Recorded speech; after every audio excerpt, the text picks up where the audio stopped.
The ceremonial hall of Nexus Station gleamed under artificial starlight. Princess Kira of the Volani Republic adjusted her formal robes for the 10th time, her 4 arms moving in nervous patterns that betrayed her royal training. Today would mark the end of 30 years of border conflicts between her people and humanity. Today, she would marry a human. The marriage was political, of course. Everyone understood this fact. The Volani High Council had debated for months before agreeing to the human proposal. A union between their royal house and a human diplomat would cement the peace treaty permanently. No empire would dare attack either species while such a bond existed. Kira had studied human culture extensively in preparation. They were strange creatures, these humans. Only 2 arms, no natural armor plating, and their skin changed color based on emotional states. Most peculiar of all, they seemed to prefer cooperation over the individual glory that drove Volani society. The council considered this a weakness, though Kira found it oddly appealing. "Your Highness," her advisor whispered, "the human delegation approaches." Kira straightened her spine and activated her ceremonial crown display. The holographic crystals above her head sparkled in traditional patterns that announced her royal status to all present. She must appear strong, even in this moment of vulnerability. The great doors opened with a soft hiss. The human delegation entered in perfect formation, their dark uniforms stark against the colorful Volani court dress. At their center walked a man of unremarkable appearance. Average height for a human, brown hair cut short, calm eyes that seemed to take in everything without judgment. This was Ben Torres, her husband-to-be. Kira had expected someone more impressive. Human diplomats in the peace negotiations had been tall, commanding figures who spoke with authority. Ben looked like he could disappear into any crowd. His only distinguishing feature was a small scar along his left temple, barely visible unless one looked closely. "Princess Kira," Ben said, stopping the proper distance away and offering a human bow. His voice was steady, neither too loud nor too soft. "I am honored by this union between our peoples. And I welcome you, Ben Torres of Earth," Kira replied in practiced English. "May this bond bring lasting peace to our worlds." The ceremony followed ancient Volani traditions mixed with human customs. They exchanged symbolic gifts. Kira offered a crystal that would glow whenever she was in danger, while Ben presented a small earth flower preserved in stasis. They spoke vows in both languages, promising cooperation, respect, and mutual protection. When the time came for the final ritual, Kira felt genuine nervousness. In Volani culture, the marriage bond involved a brief mental connection, allowing both partners to sense each other's true intentions. She reached out with her consciousness, expecting to find the typical human emotional pattern she had studied. Instead, she encountered something unexpected. Ben's mind felt like still water over tremendous depths. The surface showed only calm determination and honest desire for peace. But beneath that calmness lay something vast and carefully contained. Before she could explore further, the connection ended, leaving her with more questions than answers. "It is done," announced the Volani High Priest. "Let all worlds witness this union of species and celebrate the dawn of lasting peace." The celebration lasted 3 days. Kira found Ben to be exactly what she had expected from their brief diplomatic correspondence. He was polite, intelligent, and genuinely interested in Volani culture. He asked thoughtful questions about their art, their history, and their customs. When overwhelmed Volani courtiers tested his patience with elaborate social rituals, he participated gracefully without complaint.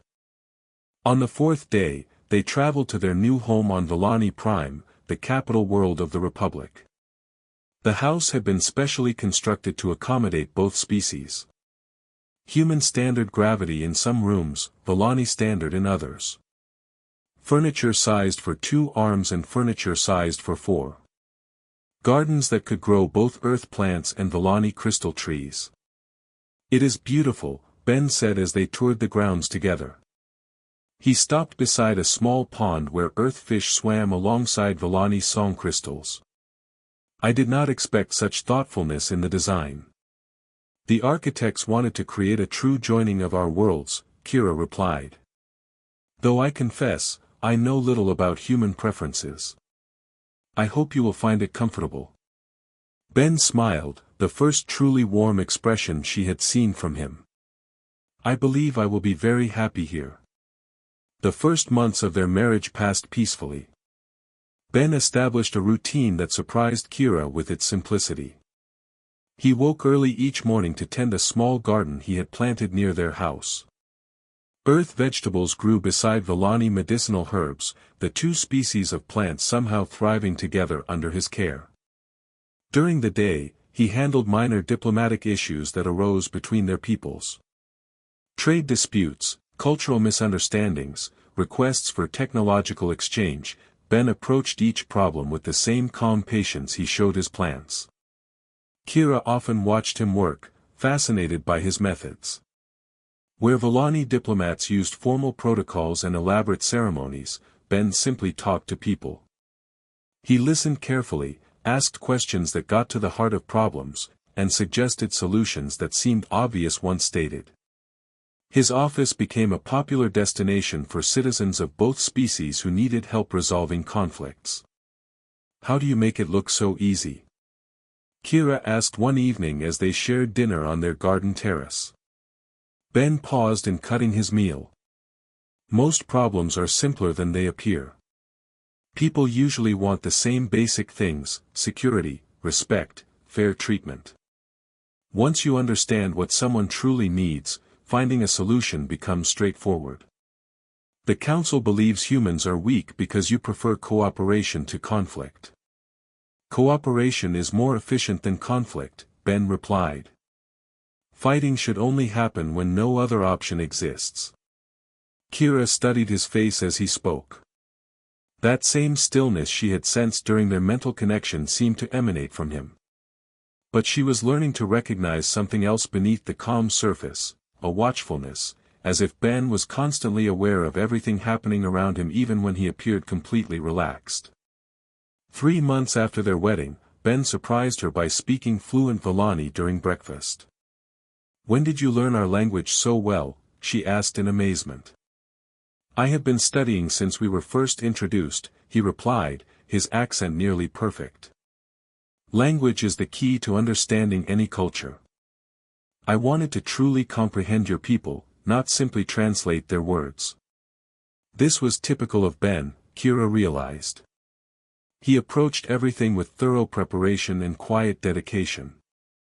Whether learning to prepare Villani cuisine, understanding the complex political relationships between their various colony worlds, or mastering their ancient poetry forms, Ben applied himself completely to every task.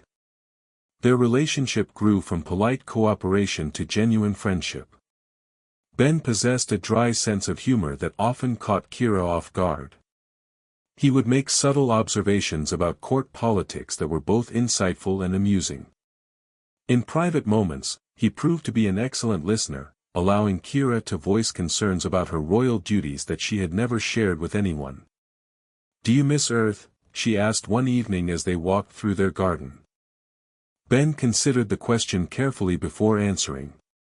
I miss certain things. The smell of rain on autumn leaves. The sound of ocean waves. But I have found new beauty here. Your song crystals create melodies that no Earth instrument could match. What did you do on Earth, before becoming a diplomat? For just a moment, Ben's step hesitated. The pause was so brief that anyone else might have missed it entirely. Government service, he said. Nothing as interesting as this. Kira sensed there was more to the story, but Ben had already moved on to pointing out new buds forming on their crystal tree. She filed the moment away, adding it to her growing collection of small mysteries about her husband. Life settled into a comfortable routine. Ben continued his diplomatic work while Kira managed her royal responsibilities. They shared meals, tended their garden together, and discussed the day's events each evening. It was peaceful in a way that Kira had never experienced before. For the first time in her adult life, she was not worried about the next crisis or political challenge. That peace ended on a Tuesday morning. Kira was reviewing trade reports when her personal communicator chimed with an emergency signal. The display showed the seal of the Villani High Command, military headquarters. "Princess Kira," came the voice of General Thax, Supreme Commander of Villani forces. "Your presence is required immediately. We have a situation developing." The tone in Thax's voice sent ice through Kira's veins. She had known the general since childhood, and she had never heard him sound worried before. She found Ben in their garden, carefully transplanting seedlings into larger containers. His movements were precise, gentle, almost meditative. "Ben, I must go to High Command immediately. There is some kind of emergency." Ben set down his tools and looked up at her. For just an instant, his expression changed. The calm stillness was replaced by something sharp and alert, like a predator scenting danger. Then the moment passed, and he was simply her concerned husband again. "Would you like me to come with you?" "No, this is likely a military matter. You should continue your work here." Ben nodded and returned to his plants. But as Kira hurried toward the house, she noticed that he had stopped working entirely. He stood motionless among his carefully tended rows, head tilted slightly as if listening to something only he could hear. High Command occupied a massive crystalline structure in the center of the capital city. Kira had visited many times throughout her life, but she had never seen it in a state of such controlled chaos. Officers moved quickly between stations, their normally perfect uniforms disheveled from long hours of work. General Thax met her at the entrance, his forearms moving in agitation patterns that betrayed his stress. "Your Highness, thank you for coming so quickly. We need you to see this immediately." He led her to the central command chamber, where a massive holographic display showed the space around Villani Prime. Dozens of red dots moved in formation at the edge of sensor range. "Korthak Empire ships," Thax said grimly. 3 full battle fleets, moving toward our system." Kira felt her breathing stop. The Korthak Empire was the most aggressive military power in known space. They had conquered 17 star systems in the past decade alone. Their entire culture revolved around warfare and conquest. How long until they arrive? 6 hours until they reach our outer defense perimeter. 12 hours until they can attack the planet directly. What are their demands? Thax activated another display. A familiar figure appeared, Admiral Vex of the Korthak Empire, his scarred face twisted in its perpetual sneer. His message was brief and direct. "People of the Villani Republic. You have 1 hour to surrender unconditionally. Resist, and we will destroy your cities from orbit before taking your world by force. This is your only warning." The message ended, leaving the command center in heavy silence. "What are our chances in direct combat?"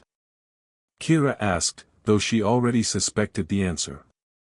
"Poor," Thax admitted. "The Korthak have spent years preparing for this assault. Our intelligence reports indicate they have brought experimental weapons, their most elite troops, and their finest commanders. We might delay them for a few days at most." Kira stared at the tactical display, her mind racing through possibilities. The peace treaty with humanity included mutual defense clauses, but the nearest human fleet was weeks away. Their other allies were too distant or too weak to provide meaningful assistance. "There is one option," Thax said quietly. "We could evacuate the government and royal family to the outer colonies.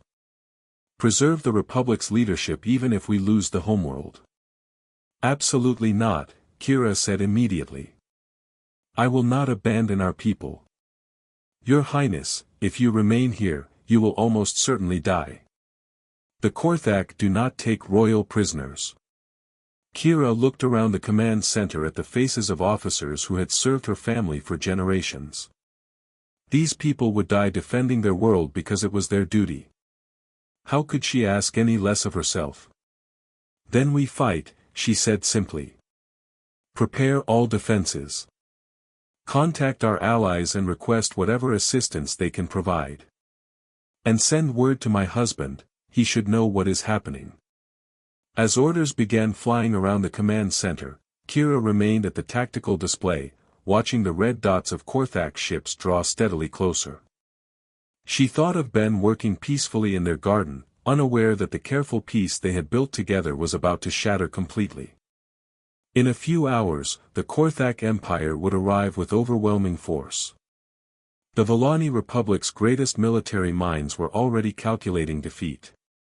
And somewhere in the distance, the human she had married for the sake of peace was about to discover that some things were worth fighting for after all.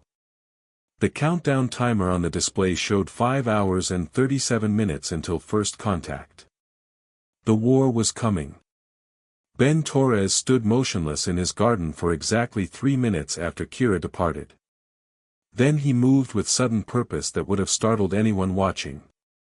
The gentle gardener vanished, replaced by someone who moved like flowing water, silent, efficient, deadly. He walked to a storage shed behind their house and opened a panel that appeared to be part of the wall. Inside lay equipment that had no business in a diplomat's home. Body armor designed for human physiology. Weapons that bore no manufacturing marks. Communication devices that could reach frequencies no civilian was supposed to access. Ben activated the secure communicator and spoke a single code phrase. Garden needs watering. The response came immediately from a voice that sounded like grinding metal. Acknowledged. Asset standing by. Ben closed the channel and began changing clothes. The simple diplomat's robes gave way to dark tactical gear that seemed to absorb light. As he strapped on the armor, muscle memory took over. Every buckle, every weapon placement, every equipment check followed patterns burned into his mind through years of training in combat. The man who emerged from the shed bore little resemblance to Princess Kira's gentle husband.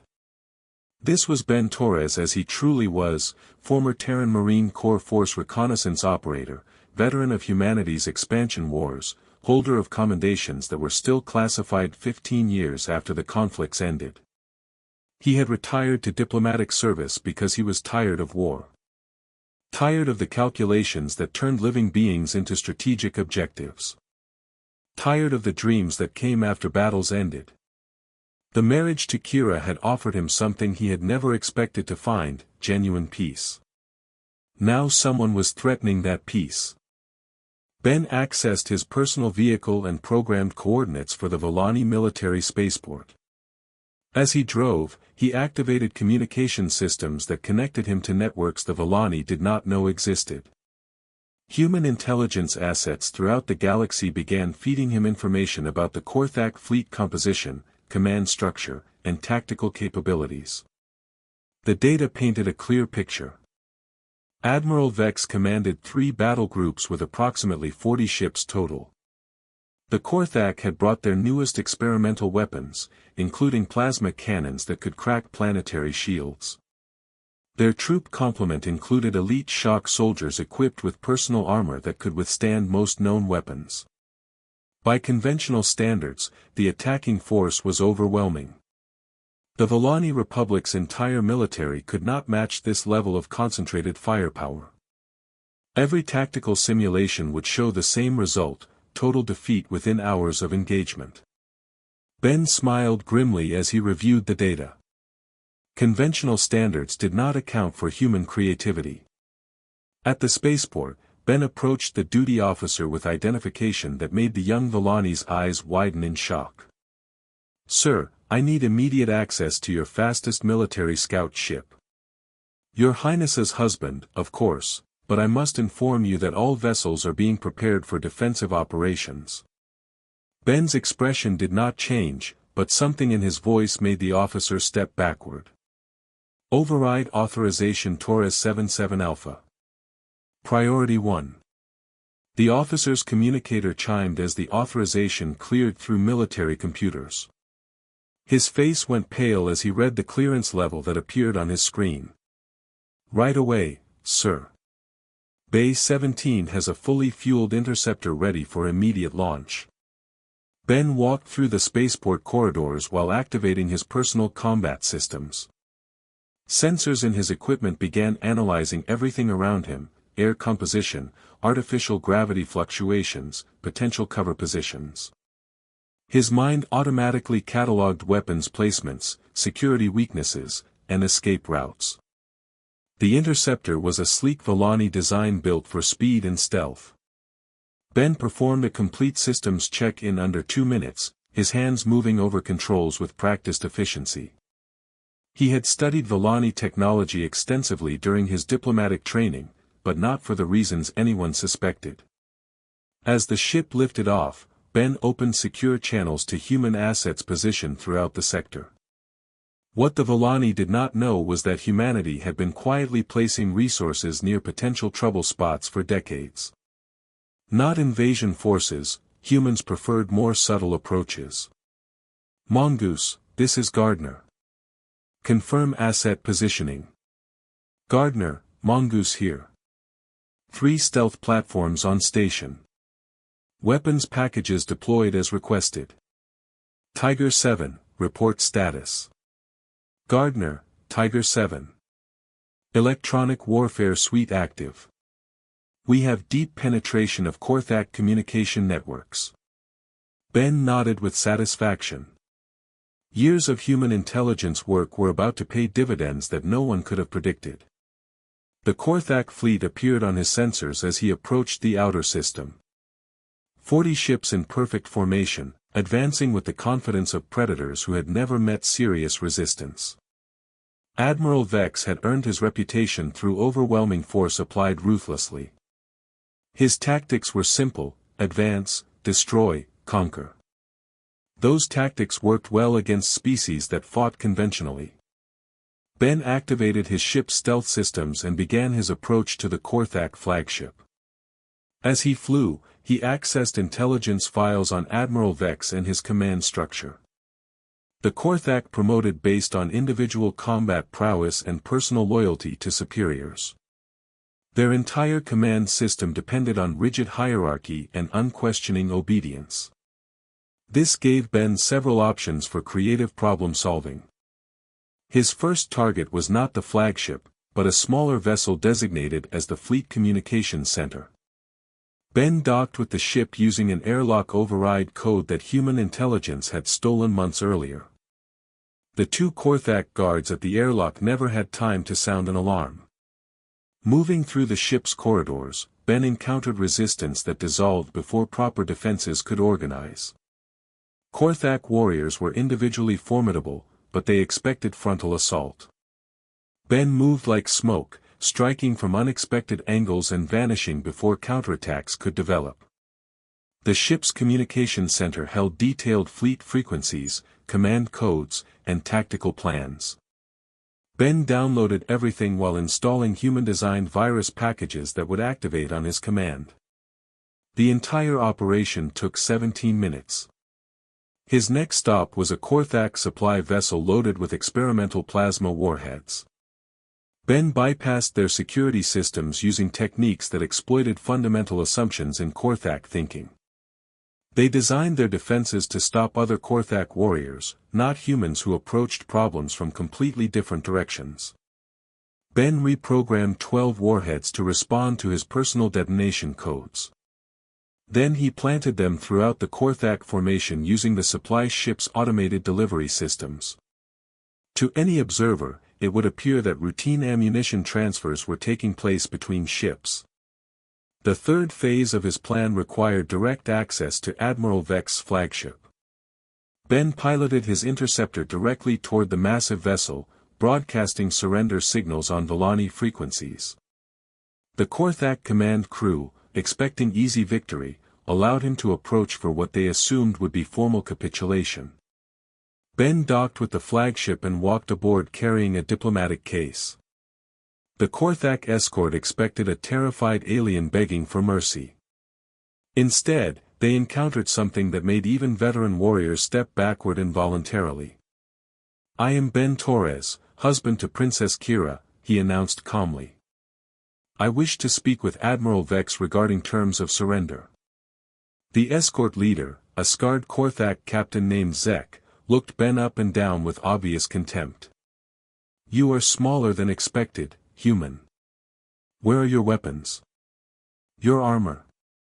Ben smiled, and Captain Zek suddenly realized that the human's empty hands were more dangerous than any weapon he had ever faced. "I do not need weapons to speak with your admiral." The throne room of the flagship was designed to intimidate visitors. Admiral Vex sat elevated on a platform surrounded by battle trophies from conquered worlds. His personal guard included the most elite Korthak warriors in the fleet. "So," Vex said, his voice carrying the arrogance of someone who had never known defeat, "the human comes to beg for his wife's life. How amusing." Ben stood perfectly still in the center of the chamber. "I come to offer you a choice, Admiral. Withdraw your fleet immediately, and your warriors will live." The reaction was immediate. Korthak guards reached for weapons while Admiral Vex's face twisted with rage and disbelief. "You dare threaten me, little human? On my own ship, surrounded by my finest warriors?" "I am not threatening you," Ben replied calmly. "I am explaining the situation." Ben reached into his diplomatic case and withdrew what appeared to be a simple communication device. "Would you like to see what has happened to your fleet while we spoke?" Before anyone could react, Ben activated the device. The chamber's main display screen lit up with tactical readings from throughout the Korthak formation. Explosions bloomed simultaneously aboard 17 different vessels as Ben's reprogrammed warheads detonated. The carefully placed charges had been positioned to disable weapons systems and shield generators without destroying the ships entirely. In 30 seconds, nearly half the Korthak fleet was rendered combat ineffective. "Impossible," Admiral Vex whispered, staring at the display in shock. "Your communication networks have been compromised," Ben continued conversationally. "Your remaining ships are receiving contradictory orders. Your weapons targeting systems are beginning to malfunction. Your shield harmonics are being disrupted by signal generators I placed throughout your formation." On the screen, chaos spread through the Korthak fleet as human viruses activated throughout their computer systems. Ships began firing on each other as identification systems failed. Engine malfunctions left vessels drifting helplessly. Command and control networks collapsed as competing signals created electronic chaos. Admiral Vex rose from his throne, his hand moving to his personal weapon. "Guards! Kill this human immediately." The elite Korthak warriors moved to obey, but Ben was no longer where they expected him to be. The gentle diplomat had vanished entirely, replaced by something that moved like controlled lightning. The first guard reached for his weapon and found himself on the ground with a broken arm before his brain could process what had happened. The second guard managed to draw his blade before Ben disabled him with precise strikes that left him conscious but unable to fight. The third guard was the most skilled warrior in Admiral Vex's personal retinue, a veteran of dozen conquered worlds. He lasted almost 15 seconds. Ben stood among the fallen guards, not even breathing hard. Admiral Vex stared at him with the first genuine fear he had experienced in decades. "What are you?" Vex whispered. "I am someone who wanted to live in peace," Ben replied. "You have made that impossible." Ben activated his communicator again. On the main screen, 3 ships appeared from what had seemed to be empty space. Human stealth vessels, invisible until they chose to reveal themselves. Each ship was smaller than a Korthak destroyer, but the weapon signatures they displayed made Admiral Vex's blood run cold. "Those are human warships," Ben explained unnecessarily. "They have been positioned here for months, waiting for someone to threaten this sector." Each one carries enough firepower to sterilize a planet. The peace treaty, Admiral Vex said, grasping at straws. Humans are not supposed to have military vessels in Villani space. The peace treaty allows for mutual defense, Ben corrected. It also contains classified annexes that permit certain activities in response to external threats. Ben walked closer to Admiral Vex, who found himself unable to retreat despite every instinct screaming at him to run. You have a choice, Admiral. Order your remaining functional ships to withdraw immediately. Take your wounded vessels and return to Korthak space. Never threaten this system again. And if I refuse? Ben's expression did not change, but something in his eyes made Admiral Vex understand exactly what refusal would mean. Then you will discover why humans spent 3 centuries conquering half the galaxy before we decided that peace was more interesting than war. On the tactical display, the chaos in the Korthak fleet was spreading. Ships that had not been directly damaged were now suffering cascading system failures as human virus programs corrupted their computer networks. Nearly 2/3 of the invasion force was either disabled or operating at severely reduced capability. Admiral Vex looked at his ruined fleet, then at the humans standing calmly before him, then at the stealth ships that could destroy everything he had built in minutes. Very well, he said finally.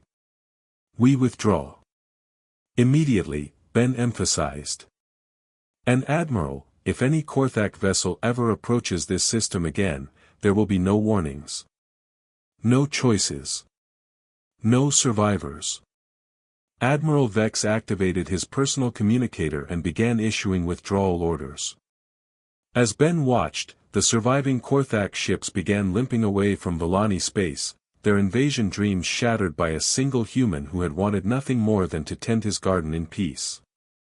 Ben returned to his interceptor and flew back toward the planet where his wife waited, probably still unaware of what had just transpired. As he flew, he contacted the human stealth ships and ordered them to maintain surveillance until the Korthak fleet had completely departed the sector. When he arrived home, Kira was waiting in their garden with a look of amazement and confusion that made Ben smile despite the day's events. The Korthak fleet has withdrawn, she said without preamble. Military command reports that their entire invasion force suffered massive system failures and retreated in complete disorder. They are calling it impossible, miraculous, unprecedented. Ben began removing his tactical gear, transforming back into the gentle husband she thought she knew. That is good news, he said mildly. Perhaps they decided that conquest was not worth the effort after all.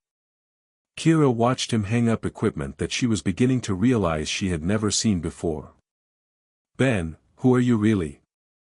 Ben paused in his work and looked at her with the same calm expression he had worn on their wedding day.